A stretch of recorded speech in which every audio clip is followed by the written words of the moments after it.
नमस्कार, बहुत स्वागत आपका नादी टीवी पर। मैं हूं आपके साथ पारुल। खबरों की शुरुआत करेंगे बड़ी खबर के साथ और इस वक्त बड़ी खबर आपको उत्तराखंड से बता देते हैं, जहां एवलांच हुआ है, हिमस्खलन हुआ है। बताया जा रहा है कि बद्रीनाथ धाम में ग्लेशियर टूट गया। सड़क निर्माण में मजदूर बर्फ में दब गए। जो सड़क निर्माण कार्य में मजदूर लगे हुए थे वो बर्फ में दब गए। हादसे में करीब 57 मजदूर बर्फ में दबे।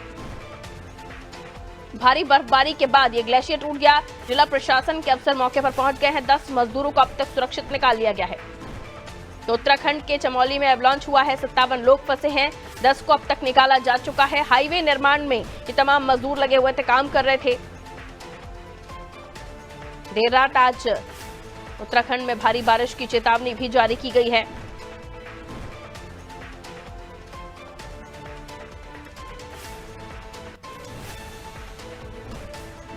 चमोली बद्रीनाथ हाईवे के निर्माण कार्य में ये 57 मजदूर लगे हुए थे जो दब गए हैं, जिनमें से 10 को निकाल लिया गया है। घटना चमोली के माणा गांव की है। यहां हाईवे का काम चल रहा है। इस दौरान बर्फबारी हो रही थी और दोपहर में ये ग्लेशियर टूटा।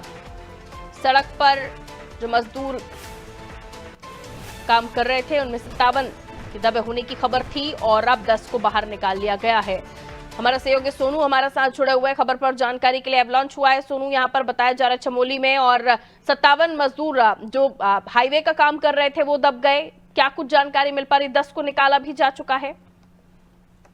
देखिए पारुल, लगातार जो जिला प्रशासन है उससे अपडेट लेने का हम प्रयास कर रहे हैं और जो रेस्क्यू टीमें हैं उनसे भी, जो एसडीआरएफ की रेस्क्यू टीम है वो मौके के लिए रवाना हो गई है और कुछ मजदूरों को आईटीबीपी ने, ये असल में सीमांत एरिया है और जो बद्रीनाथ धाम से लगता हुआ माणा गांव है, माणा गांव का जो सीमांत क्षेत्र है, यहाँ पर सड़क का काम चल रहा था और जो कार्य करने वाले ये तमाम श्रमिक थे, इन श्रमिकों को क्योंकि मौसम का मिजाज बदल गया और बदले मौसम के मिजाज के चलते इस क्षेत्र में बर्फबारी हो रही थी और बर्फबारी के चलते जो ये ग्लेशियर टूटने की जानकारी प्राप्त हो रही है, इसके तहत काफी संख्या में मजदूर हैं जो इसमें जिनकी खोजबीन की जा रही है। कुछ को आईटीबीपी ने सुरक्षित निकाल लिया गया है। चूंकि ये सीमांत एरिया होने के नाते यहाँ आईटीबीपी तैनात रहती है और तत्काल जितने श्रमिकों को निकाला जा गया है उसके बाद बाकी की खोजबीन की जा रही है। एसडीआरएफ की टीम रवाना हो गई है। एनडीआरएफ और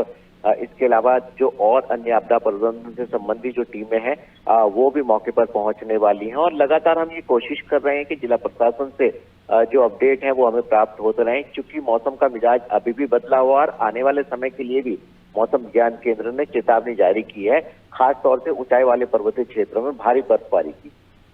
बहुत शुक्रिया सोनू जानकारी के लिए। तो खासतौर पर पहाड़ी क्षेत्रों में बर्फबारी हुई है और जिसकी वजह से आप जो बद्रीनाथ धाम है वहां पर ये एवलांच हुआ, ग्लेशियर टूटा।